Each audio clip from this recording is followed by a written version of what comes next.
All right. Welcome back to June's Music Corner. Thank you for joining me. If this is your first time, go ahead and stick around, man. This should be a good one. All right. So today we are tackling the 2026 Rap Vinyl Tag presented by the homeboy Daryl D. All right. In this vinyl tag, there are 15 questions or 15 prompts. And as normal, I will do my best to answer them all. If there's one I can't answer, maybe I'll throw a substitute in there. But let's get into it, man. All right. So for number one, show two different rap records by two different artists with similar looking covers. All right. So for that, all right. So recently I heard there was some superheroes in Europe and they did the world a favor by pressing up Devin the Dude's solo debut on vinyl, which I'm so happy about that. All right. This is a animation of the original cover. I'll put a picture of the cover up, but it's the same cover, but this is just an animation of it.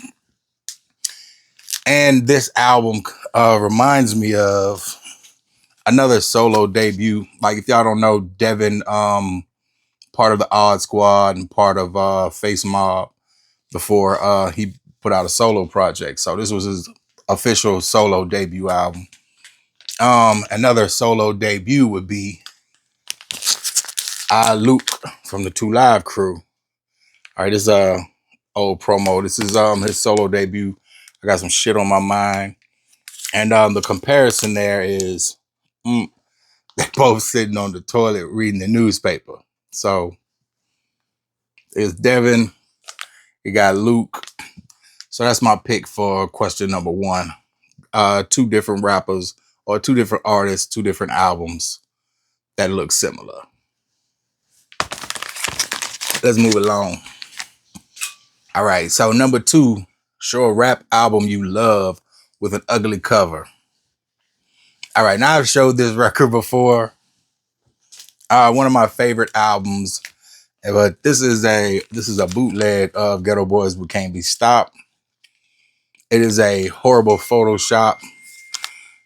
It's a horrible Photoshop of the original cover, which is infamous on its own. I do have an OG of this album, but I chose this as the ugliest cover just for how ugly it is and how they completely rearranged a picture of these guys and made it look totally different.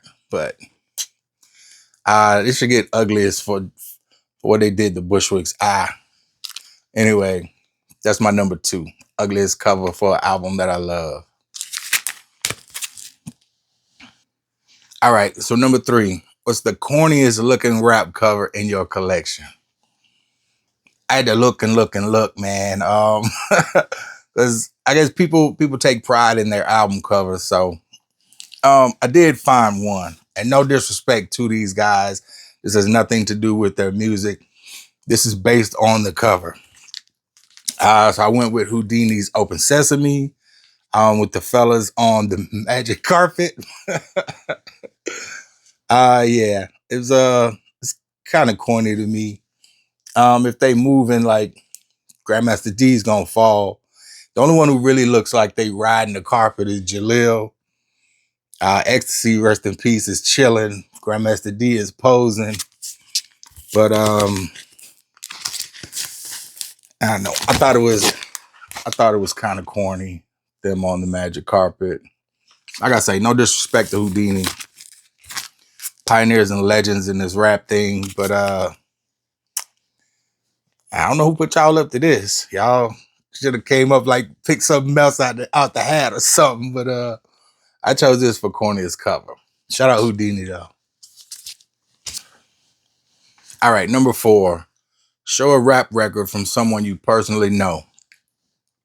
Vinyl, I do not have any records from anyone that I personally know. I started to break out a CD. I got plenty of CDs, people that I know. But as far as vinyl, I don't. So we're going to move on to the next one.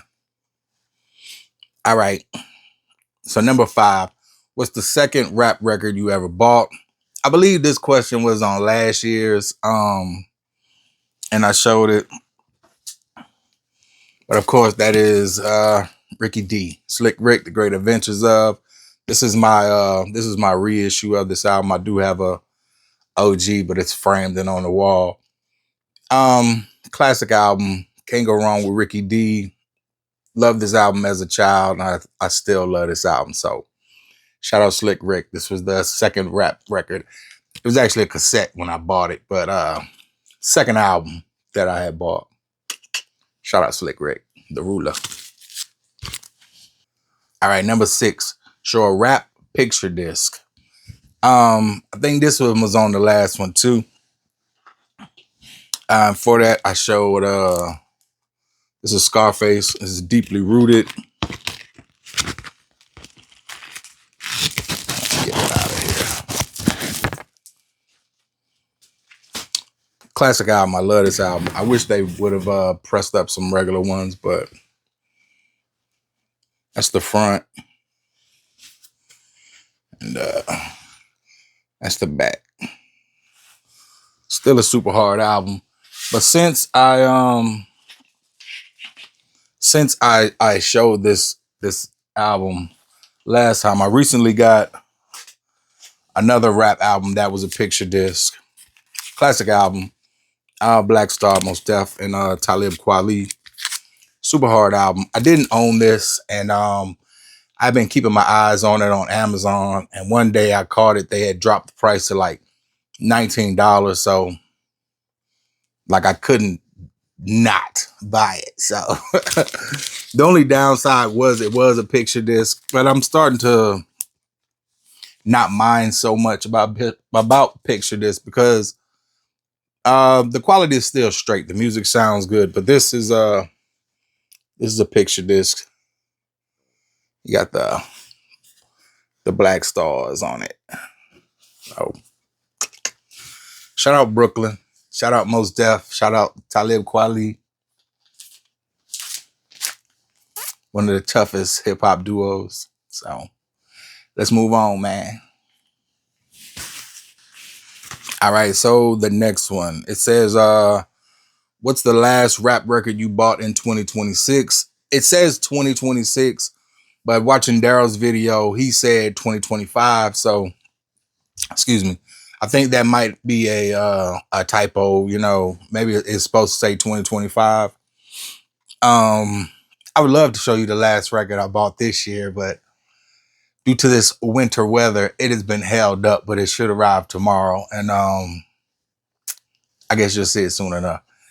But for 2025, that Devin bootleg, that was one of the last records I bought. But I also got my hands on Brad Jordan, DJ Action, before he went by Scarface. This is the original song Scarface that he did when he was signed to Lil Troy on Shortstop Records. This is before Rap a Lot, before the Ghetto Boys, before the name Scarface. And he was just DJ Action. They see them boys super young up there. You got Face, you got Troy, RP32, and all the little fellas. This up 45. So I was happy to find this because the OG 12-inch is ridiculous. Y'all know I rock with Face. So when I did find this, I hopped on it. It's still sealed. I haven't opened it yet. Maybe I'll do an unboxing because it came with some other goodies. But that's my last purchase. DJ Action Scarface. OG Scarface. Okay, so number 8. Show an autographed rap record from your collection or one that you would like to get autographed. I have plenty of records that I would love to get autographed, but for this one, I'm going with Ice Cube. This is my copy of Man Down, signed by Cube. These went on sale, signed. So I had pre-ordered this when they first went on sale. Of course, Man Up is out, and you can get an autographed copy of that one as well. But I guess Cube learned that he was selling these for the low last time. So the Man Up autograph versions, they up there. He want like 100 a piece for those. but this is the one I chose. Ice Cube, Man Down, autographed by O'Shea. There it is. Shout out Cube. All right. Number 9, show a rap record from your home state. All right. As y'all know, I'm in South Carolina. And so for that, the only vinyl record that I own from my state, I chose Lil Rue, and this was his first joint. This is Will Destroy. This was a big song back when it came out. I don't remember what year this was, and it's not up here. But it might have been 2001. All right, yeah, 2001. I believe Rue is from Ridgeway, but this song was popping all across the state. I know North Carolina had got their hands on it. People had said he sounded like Mystical on this album. He was young and he got older. He eventually had got a deal and, you know, some stuff. But one of his songs, Nasty Song, he had sold to Mulatto.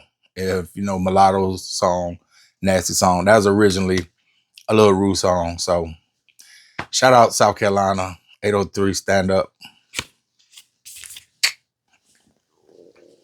All right, so number 10, show a rap record from your favorite rap artist of all time. I got a lot of favorite rap artists, man. But when it boils down to it, I had to go with Pac. This is Are You Still Down? This was the first posthumous album after Pac died. Other than Machiavelli, but he had hands on Machiavelli. This came out, I believe, a year later. My favorite posthumous album by Pac. This is the era where I really dug Pac. This is pre-Death Row. This is pre Me Against the World. This album still goes super hard. So shout out Pac. One of my favorite artists. So I chose Pac. All right, 11. Show a record from your favorite rap group of all time. Got a lot of favorite rap groups as well, but this one, since I was a kid, I've been rocking with them GBs. So this is Ghetto Boys. This is the Resurrection, and this is the European pressing. And if you do not have the European pressing, you do not have this whole album on vinyl. That's the only way to get the whole album. Whether you got the US first press or you got the reissue, you're missing songs. I believe those contain like 8 or 9 songs. Only way to get the whole album is the European pressing of this album. So get your one. Shout out to Ghetto Boys. All right, number 12. Show a rap record from a rap artist you've seen perform live. For that one, I went with The Dog. DMX. This is Flesh of My Flesh, Blood of My Blood. This is a sealed original promo from '98. I've been sitting on this maybe 2 years, and I'm planning to do an unboxing. Never got around to it, so hopefully this year I can pop this open. But yeah, saw DMX in '98. I believe this album had just came out, but It's Dark and Hell is Hot was the jam at the time. So RPX, super dope rapper, whether it's in the studio or incredible when you see him live. So RPX, shout out DMX, Flesh on My Flesh. Okay, 13. Show a rap record from the 80s. Why not? All right, this is one that I picked up not too long ago. This is a promo of Biz Markie's Going Off. Come on, man. Nobody beats the Biz, you know. R.I.P. Biz Markie, the clown prince of hip hop. You gotta love it, man. I picked this up recently for the low. I got it for a nice price. The vinyl was VG Plus, and the sleeve was in pretty good shape. I was glad I found it because I did not have this album, and this album is not available on streaming. No, it's not on Apple Music. So glad I picked this up. Ghost Stamp promo. Shout out Biz going off for my 80s pick. All right, we're getting down there. Number 14, show a rap soundtrack from your collection. I got a lot of soundtracks. Most of them are predominantly rap, but there's always some R&B. But for this one, I chose the Hood classic, Tales from the Hood. Classic movie. It was a pretty dope soundtrack. It was a little bit of everybody on the soundtrack. Wu-Tang, Face Mob, Domino, Spice One, ODB, Havoc and Prodigy. That's South Central Cartel, Havoc and Prodigy, not Mobb Deep. MC8, Gravediggers, Bulky Loke, The Click. Yeah, man, NGN. Super hard soundtrack when it came out, super hard still. This is another one where the majority or bulk of the songs, they're not available on streaming. And this one had been on my list. I got it, got a nice copy of it. And the rest is history. Tales from the Hood. Let's get to the shit. The doo-doo. One of my favorite old movies. All right, so for the last one, number 15, show a rap album from your collection with no skips. This is an album that I revisited maybe a week or so ago. And I was listening to it and I was just like it's complete. It's a complete album. There are no skips. You can ride it from track 1 to the end. That's Nipsey's Victory Lap. Super dope album. Gone too soon. I would have liked to have heard more music from this brother after this. I know he's got a lot of stuff that he put out before this, but he was at a different level here, and I would love to see where he would have went as far as with the music and business and dropping the jewels and all that. So RIP Nip, Victory Lap, no skips. No skips at all. Maybe some repeats, but there are no skips on this album, man. So I chose Nip. All right. That is going to do it for me and the 2026 Rap Vinyl Tag. I hope you enjoyed it, man. And if you made it this far, do me a favor and tap that like button. If you are not, hit the subscribe button. Hit that bell notification so you know whenever I drop a video. Until next time, I'll holla at you. Peace.